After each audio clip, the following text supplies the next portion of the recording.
Ne vous conformez pas au siècle présent, mais soyez transformés par le renouvellement de l'intelligence. L'apôtre Paul nous invite d'abord à ne pas prendre la forme du temps présent. Dans le temps présent, se trouve l'homme selon les 5 sens. C'est l'homme qui voit les événements, c'est l'homme qui entend des paroles, c'est l'homme qui ressent dans son cœur les choses qui se passent dans la nature, dans la communauté humaine, et parfois même des interventions du monde céleste, ça peut être démoniaque ou angélique. Cet homme des 5 sens, il prend la forme de ce qui lui arrive par les 5 sens, par ce qu'il ressent. Paul dit de ne pas prendre ces formes-là. Et puis l'apôtre Paul dit mais. Le fait de mettre mais veut dire qu'il va mettre l'opposé, ce qu'il faut plutôt faire. Soyez transformés, ne veut dire pas changez-vous, ça veut dire donnez-vous à Dieu pour qu'il vous change. Puisque le verbe être ici, soyez, veut dire que ce n'est pas vous qui allez vous changer. Ça veut dire pas que c'est Dieu qui va vous changer. Ça veut dire que vous avez une part. Vous devez vous approcher de Dieu. Dieu a une part, c'est lui qui va vous transformer. Soyez transformés par le renouvellement.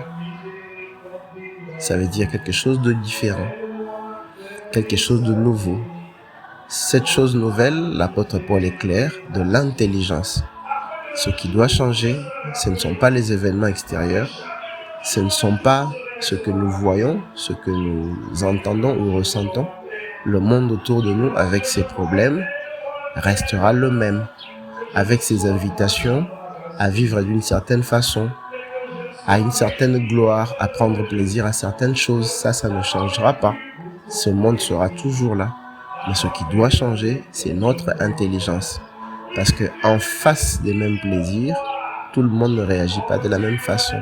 En face des mêmes problèmes, tout le monde ne réagit pas de la même façon, et c'est notre intelligence qui détermine notre façon de réagir. L'apôtre Paul dit ici, soyez transformés par le renouvellement de l'intelligence.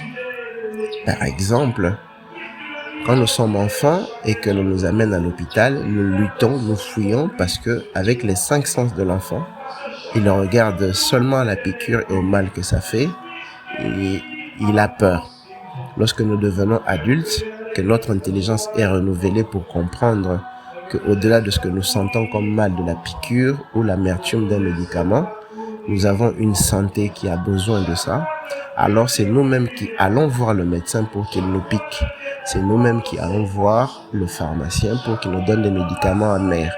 Ainsi notre Seigneur Jésus pouvait aller à la croix, même si cela faisait mal, et dire c'est pour le bien de l'humanité, alors j'y vais.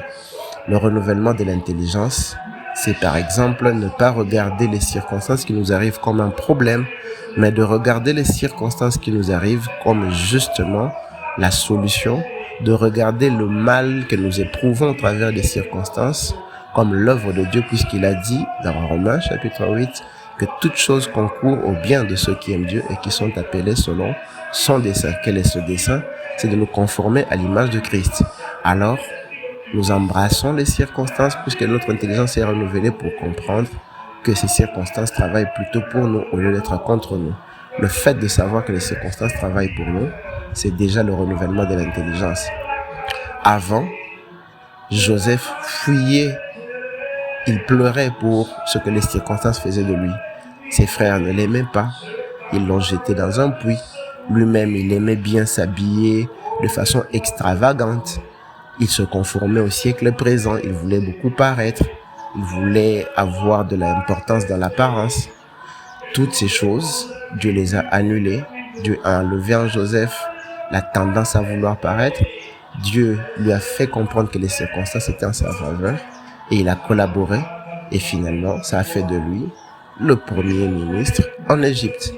Que le Seigneur nous éclaire donc dans le renouvellement de l'intelligence pour que nous tous, nous acceptions, collaborions pour abandonner les habitudes de ce monde, les gloires de ce monde, pour accepter le chemin de la croix, de la réduction, le chemin qui nous jette dans les puits, le chemin qui semble être contre nous, mais qui au fait nous amène à la gloire, exactement comme la croix, où il y a la honte, les accusations, les faussetés, les calomnies, les crachats, les fouets, les dédains, la méconnaissance même de tous les bienfaits en vue de la mort, de l'ensevelissement.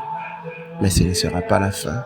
Dieu a prévu l'ouverture du tombeau, la puissance de la résurrection, l'élévation dans les lieux célestes, le siège sur le trône de Dieu, la gouvernance sur l'univers, l'amour de Dieu en permanence. Et si l'esprit de celui qui a ressuscité Jésus d'entre les morts, vous l'avez reçu, il renouvellera votre intelligence et il donnera la vie à vos corps mortels. Au nom de Jésus, Amen.